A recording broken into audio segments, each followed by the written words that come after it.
This Tuesday marks the 80th birthday of the incomparable Joni Mitchell, and on Friday at Outpost in the Burbs in Montclair, there's a special celebration of Joni's music. And my two guests this morning are going to be part of that show, Deni Bonet and Chris Flynn. Deni, Chris, good morning and welcome to All Mixed Up here Good on morning. DHA. Good morning, Jim. How you doing? I'm one of those guys who read a lot of liner notes and would look at album covers left and right. And as a kid, I would see this name, Joni Mitchell, pop up. And it was on, I guess, Judy Collins' version of Both Sides. Now, I like this song. Who wrote this? And then Tom Rush, I noticed that he was recording some of her music. So that was my first introduction to the music of Joni Mitchell. Deni, how about you?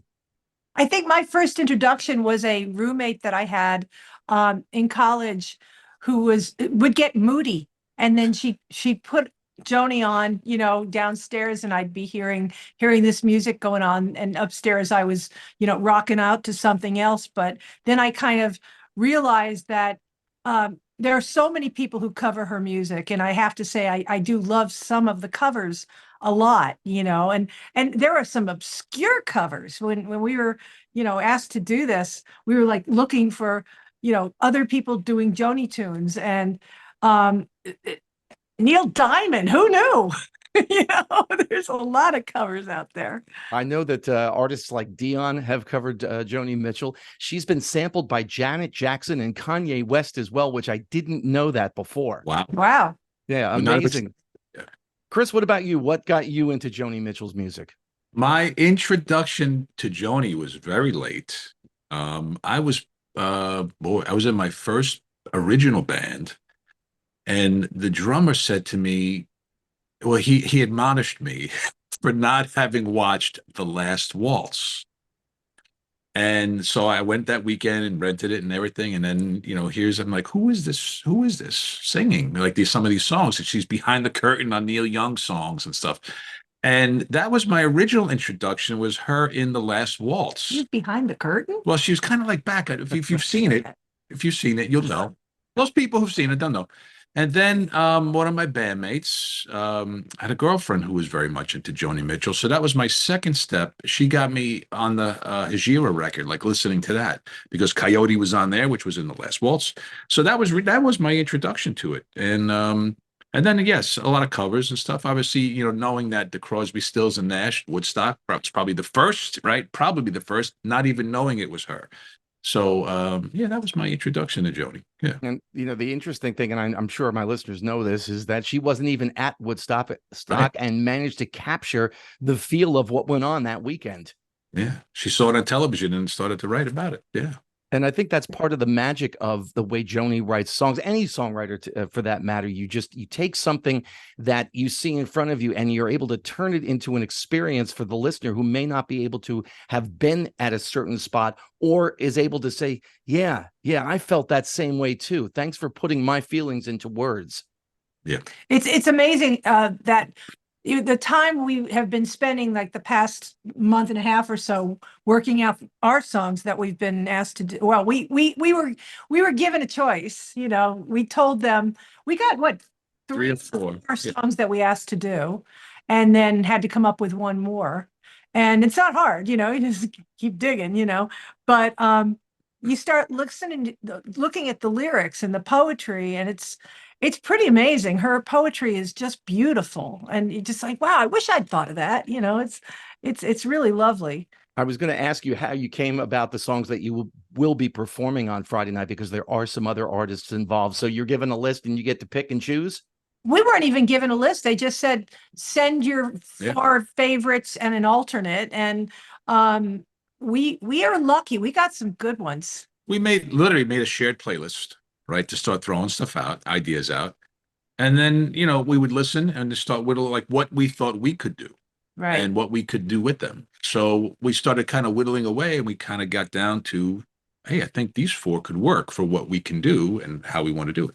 One of the things that I think Chris and I both were agreed upon is that neither of us can sing like Joni Mitchell. That is a given. And I don't sing like Joni, and sometimes he sings, but no, he never sings like Joni. But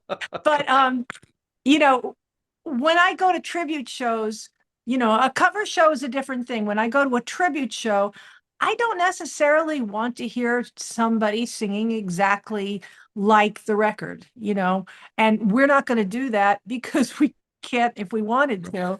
So we've been trying to make these songs our own and give them our own arrangement and our own touch. Matter of fact, one of the songs, two of the songs I'm singing, one of the songs Chris is singing, and one song we're neither singing. I'm playing on the violin, my fabulous. Ooh, I got a prop. I was going to ask you to hold that up because it is gorgeous. It's very dusty because we just had a concert. We just played. So here we go. And for listeners who aren't watching this on video, Deni is holding up a beautiful blue violin. What is the actual color of that? It's Sky blue. Crystal blue? It's blue. Blue is blue. Yeah, it's a Barkus Berry electric violin that has been basically gutted and has my own electronics in it. So, Chris, one of the hallmarks of Joni's music has been all of the different tunings that she does. I think there are as many as 50. Will you be doing that as well? Are you going to be changing the tunings of your guitars? It's funny you say that, because that was also, when you were talking about her with the lyrics, being the guitar player, that was I kind of tended to veer towards, oh, what's she doing on a guitar? Right. And then finding out about all the tunings, and ironically, I won't be using any Joni tunings. Not because I didn't want to, because I really wanted to.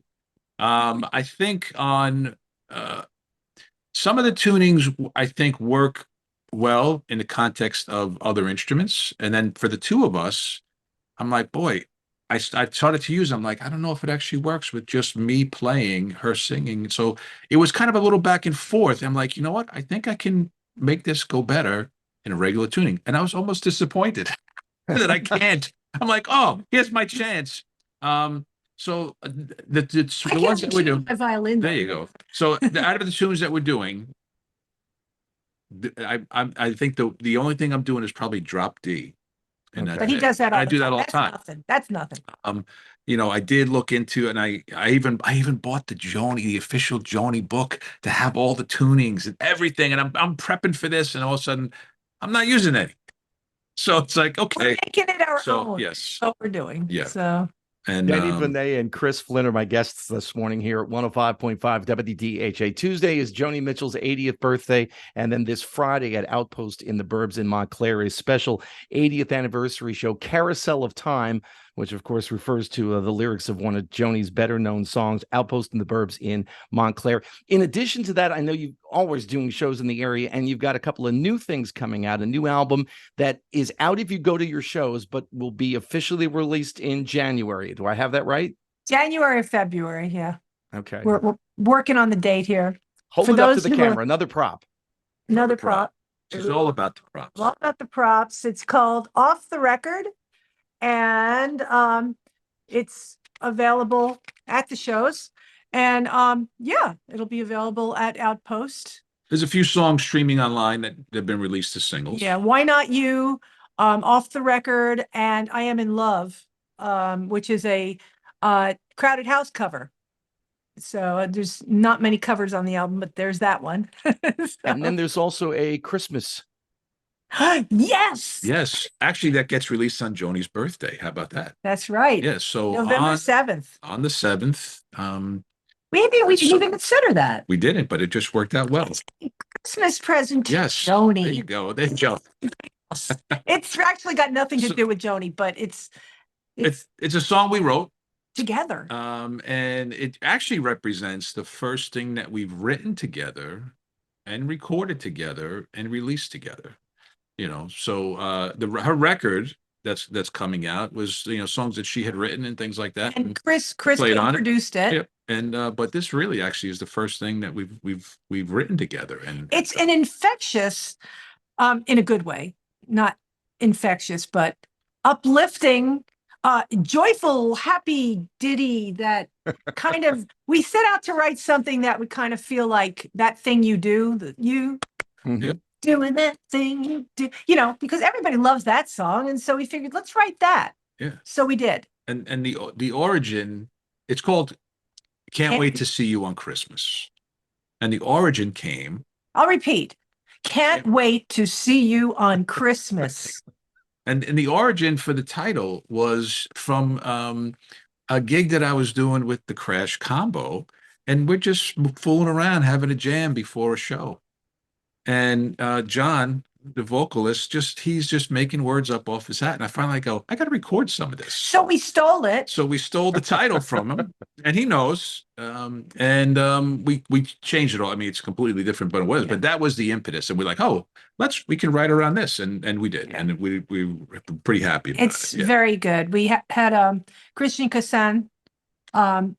He produced it in his studio, and we had fun. We laughed a lot, and that is what it's all about.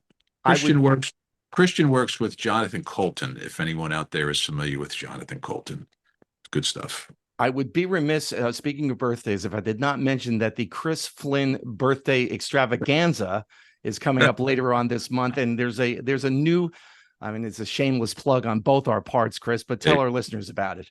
So the day, well, it's technically the day after my birthday, but I'll still consider it my birthday gig. That I am joining you, Jim, and our fellow members of the band Dead Air as we play the Stone Pony to open for the Smithereens. I haven't played the Pony in years. I'm so looking forward to this, and I'm so nervous because I have so many I'd like lyrics to learn. Be there, you guys, but I'm going to be in Thailand and Cambodia. Yes. Wow. So, yeah. So I you'll have to phone your parts in because I'm going to be 33 hours of flying to get there. So I think we may need to bring a few stacks with us to measure up volume wise with those guys. I think so. That is the Friday after Thanksgiving, by the way, at the Stone Pony. Yes. Again, this Friday at Outpost in the Burbs, Carousel of Time, Deni Bonet and Chris Flynn will be performing there. You can learn all things about the two of them at bonetflynn.com, and also check out the Outpost in the Burbs website as well for tickets and information. Deni, Chris, thank you so much for your time this morning, and looking forward to this show on Friday night. thanks, Jim. Thanks, Jim. for having us. Have a great day.